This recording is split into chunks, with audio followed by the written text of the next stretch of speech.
নমস্কাৰ বন্ধুসকল 2026ত 2 লাখ ভাবকচোন বাৰু 2 লাখ জবৰ অপৰচুনিটি আপোনালোকৰ ওচৰত আহিছে। এনেধৰণৰ সোণালী সুযোগ মিছ নকৰিব, কাৰণ এনেধৰণৰ সোণালী সুযোগ আৰু নাপাব। আপুনি কেতিয়া টেনচনত পৰিব, যেতিয়া আপোনালোকৰ মা বা দেউতাই হস্পিটেলত আছে, আপোনাৰ ওচৰত টকা নাই, যেতিয়া আপুনি ঘৰৰ প্ৰব্লেমত ফেচ কৰিছে, আপোনাৰ ওচৰত সেই প্ৰব্লেমটো চল্ভ কৰাৰ ক্ষেত্ৰত কোনো অৰ্থনৈতিক ব্যয় নাই।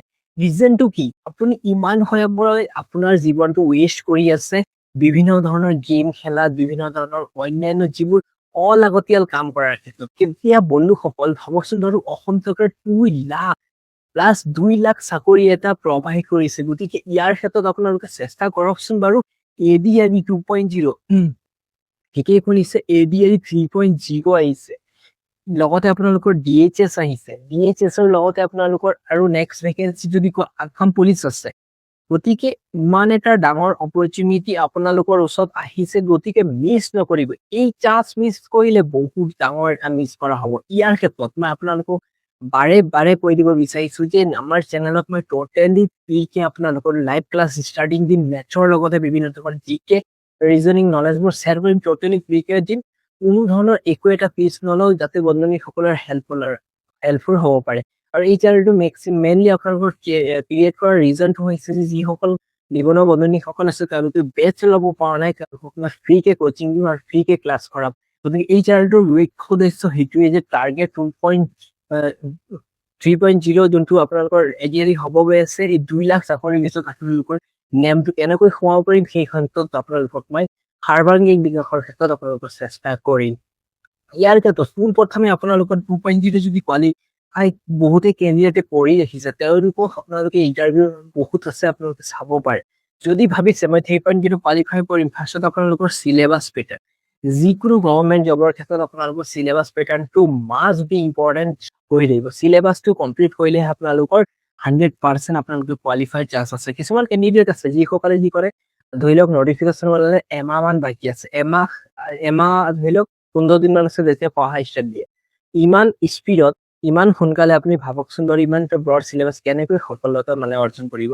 বন্ধুসকল, নটিফিকেশ্যন নোলোৱাৰ আগৰ পৰা আপোনালোকে লাগি থাকক। আপোনালোকৰ মেইন টাৰ্গেট হৈছে আপোনালোকৰ পোনপ্ৰথমে আপোনালোকে কি কৰিব, যোনটো মেথছৰ বেচিক নলেজৰ পৰা ষ্টাৰ্টিং কৰি দিয়ক। কাৰণ মেথছৰ বেচিক নলেজৰ পৰা যদিহে আপুনি চাই, তেন্তেহে আপোনালোকৰ হেল্পফুল হ'ব। আপোনালোকে গম পাইছে কি, GK যিবোৰ নলেজৰ কুৱেশ্যন আছে, ক'ৰ পৰা দিয়ে, ইণ্ডিয়াৰ বাহিৰৰ আছে, কিন্তু কাট অফৰ ৰেংকৰ বহুত বেছি হেল্পফুল আপোনালোকক কৰিব মেথছৰ ক্ষেত্ৰত। যদি আপোনালোকে মেথছৰ কিছুমান নিৰ্দিষ্ট কুৱেশ্যনহে থাকে, সেইবোৰহে ৰিপিটেড দি থাকে, পাৰ্চেণ্টেজৰ মেথ, ফ্ৰেকশ্যন, যিবোৰ আমাৰ অনুপাতৰ মেথছবোৰ যিবোৰ আছে, সেইবোৰহে আপোনালোকক ঘূৰাই পকাই অলপ মানে পেটাৰ্ণটো চেঞ্জ কৰাই পেলাই দি দিয়ে।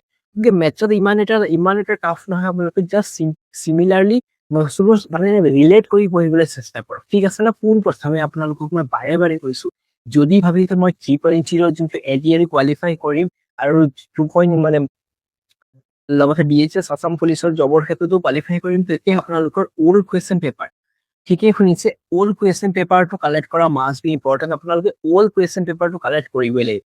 অল্ড কুৱেশ্যন পেপাৰ কালেক্ট কৰিলেহে আপোনালোকৰ ধুনীয়াকে কি কৰিব লাগিব, অল্ড কুৱেশ্যন পেপাৰ কালেক্ট কৰি পেলাই কুৱেশ্যন পেপাৰৰ যিবোৰ পেটাৰ্ণ আছে, এই পেটাৰ্ণবোৰ আপোনালোকে ধুনীয়াকে চাব লাগিব। আৰু পেটাৰ্ণবোৰ ফ'ল' কৰিলেহে আপোনালোকৰ কি হ'ব, ডাটাবোৰ এনালাইচিছ কৰাৰ ক্ষেত্ৰত বহুতে হেল্পফুল হ'ব। মই এই ভিডিঅ'টো বনোৱাৰ মেইন ৰিজনটো কি, আপোনালোকক ক্লাছ ষ্টাৰ্টিং কৰাৰ আগতে কেইটামান নিৰ্দিষ্ট কথা 100% আপোনালোকে জনাটো উচিত। কাৰণ আপোনালোকে পঢ়িলে নহ'ব, পঢ়াই সকলোৱে, এটা কথা মন কৰিব, পঢ়ে সকলোৱে, কিন্তু কোৱালিফাই কোনে কৰে, যাৰ ওচৰত এইটো আছে।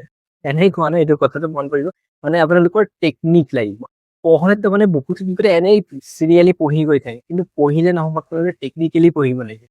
এতিয়া টেকনিকেলি যিসকলে পঢ়ে, তেওঁলোকেহে কাট অফত নিজৰ নামটো বা মাৰ্কটো ৰাখিব পাৰে। গতিকে টেকনিকেলি পঢ়াৰ ষ্টাইল আপোনালোকক নিশ্চয় মই হেল্প কৰিম, কেনেধৰণে ষ্টাৰ্টিং কৰিব লাগিব, কেনেধৰণে ষ্টাৰ্টিঙৰ পৰা ষ্টাৰ্ট কৰিলে আপোনালোকৰ সফলতা অৰ্জন কৰিব পাৰিব, সেই সম্পৰ্কে আপোনালোকক মই এই চাৰ্টৰ জৰিয়তে নিশ্চয় হেল্প কৰিম। আৰু টোটেলি ফ্ৰীকে আপোনালোকক প্ৰভাইড কৰিম, কোনো এক্সট্ৰা ফিজ নালাগে।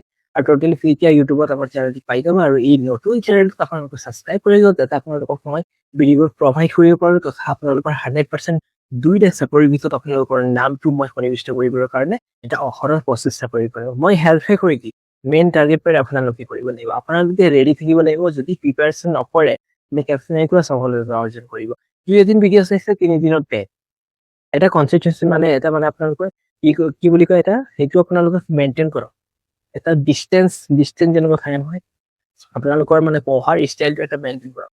যদি পঢ়াৰ ষ্টাইলটো মেইনটেইন এটা সঠিক সময় সৃষ্টি কৰক, ধৰি লওক আপোনালোকে আবেলি 3টাৰ পৰা বহিলে একদম 6টালৈকে, আৰু এই সময়ছোৱাতে আপোনালোকে প্ৰতিদিন দিয়ক।